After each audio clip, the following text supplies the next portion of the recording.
아멘. 오늘 함께 읽으실 말씀은 열왕기상 6장 22절 말씀과 37절에서 38절까지의 말씀입니다. 열왕기상 6장 22절과 37절, 38절까지의 말씀을 한 목소리로 봉독하겠습니다. 22절입니다. 온 성전을 금으로 입히기를 마치고 내 소에 속한 제단의 전부를 금으로 입혔더라. 37절 말씀입니다. 넷째 해 시부월에 여호와의 성전 기초를 쌓았고 11째 해 불월 곧 10째 달에 그 설계와 시장제로 성전 건축이 다 끝났으니 솔로몬이 7년 동안 성전을 건축하였더라. 아멘. 열왕기상 6장의 말씀은 13절까지는 성전의 외벽 건축을, 그리고 14절에서 36절까지의 말씀은 내부 건축을 다루고 있습니다. 지금까지는 하나님께 드린 제사는 정해진 곳이 없이 옮겨 다니며 예배를 드렸습니다. 처음에는 실로에서, 그리고 그 다음에는 길갈로 옮겨서, 그리고 이제까지는 기브온에 있는 산당에서 예배를 드렸습니다. 이제는 예루살렘에 아주 번듯한 3층짜리 솔로몬의 성전이 지어졌습니다. 솔로몬의 궁전보다도 더 화려하게 성전이 지어졌습니다. 두로에서 수입한 최고급의 향기 나는 백향목이 벽과 천장에 입혀졌습니다. 그리고 성전 내부는 온통 금으로 눈이 부시게 뒤덮였습니다.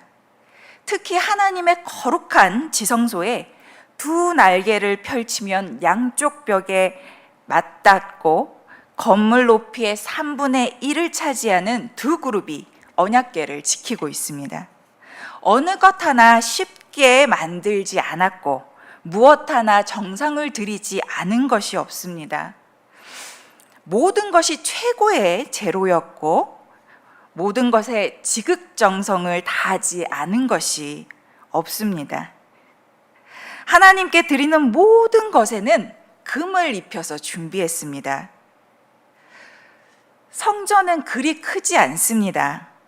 약 74평 정도 된다고 합니다. 이 성전을 짓는데 장장 7년 6개월이라는 시간이 걸렸습니다.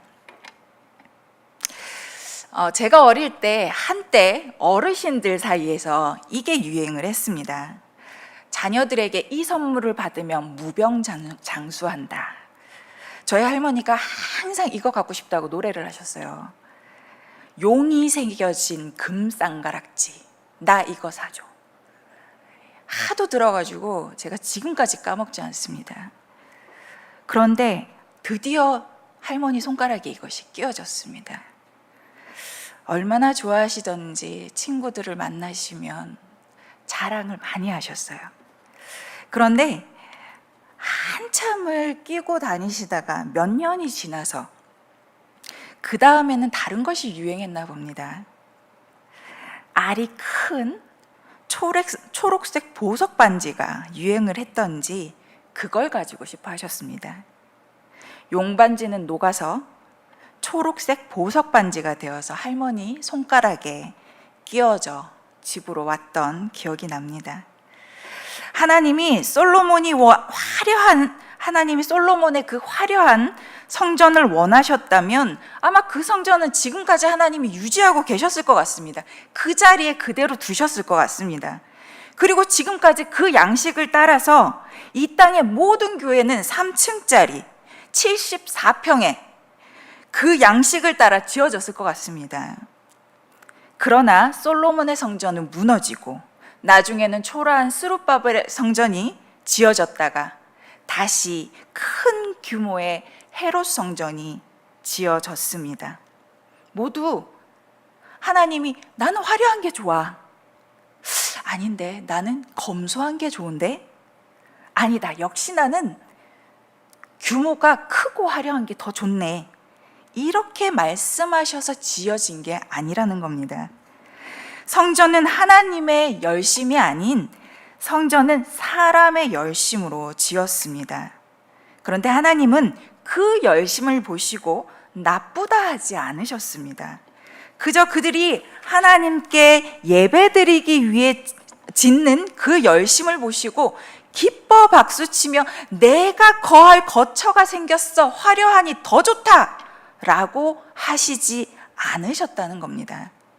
성전을 정성을 다해 좋은 곳으로, 얘네들이 나를 위해서 최선을 다해 힘을 다해 짓는 것을 나쁘다 하지 않으셨습니다. 그 화려한 성전 안을 무엇으로 채우는지, 어떤 것으로 채우는지가 하나님께는 중요했습니다.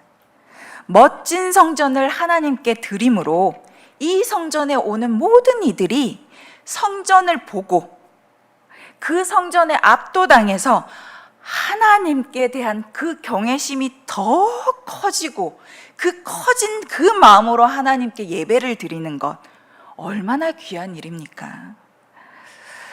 그러나 금을 드리고 금을 바르고 꽃을 아로새기는 그 모든 정성만으로는 하나님이 원하시는 제사로, 하나님이 원하시는 예배로는 나아갈 수가 없습니다.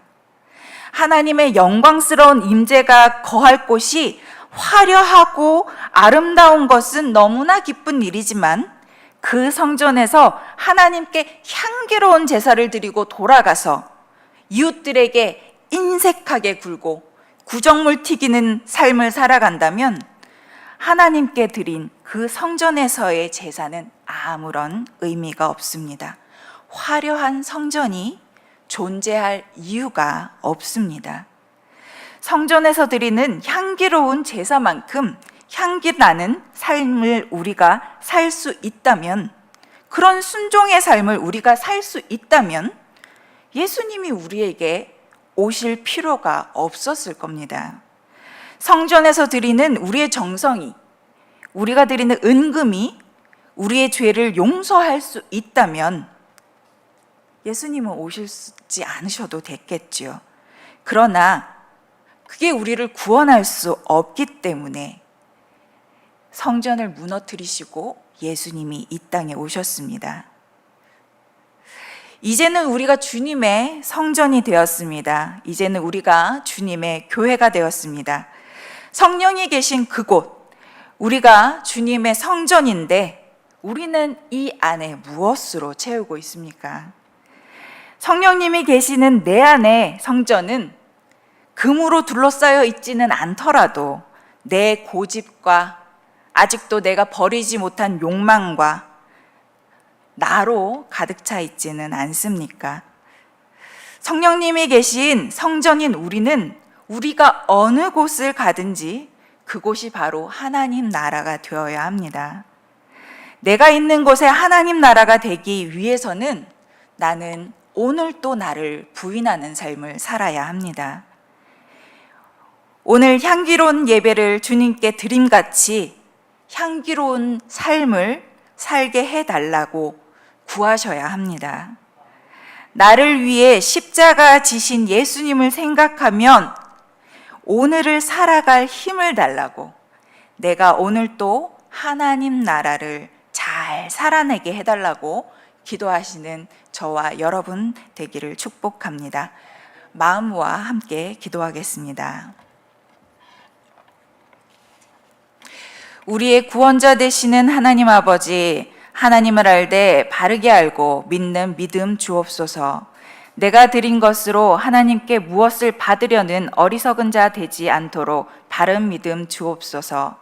하나님께서 우리에게 주신 은혜에 감사하며 매일의 삶이 예배가 되게 하시고 우리의 삶이 하나님 보시기에 향기로운 순종의 예배가 되게 하소서. 새롭게 시작하는 소그룹 가운데 함께 해주셔서 리더와 멤버들이 서로 진실된 교제와 사귐이 있게 하시고 서로 든든한 동력자로 세워져 가게 하소서. 하나님의 거룩하심을 닮아 구별됨의 지혜로 하나님 나라를 사는 오늘이 되게 하소서. 우리의 참 소망 되신 예수님의 이름으로 기도드립니다. 아멘.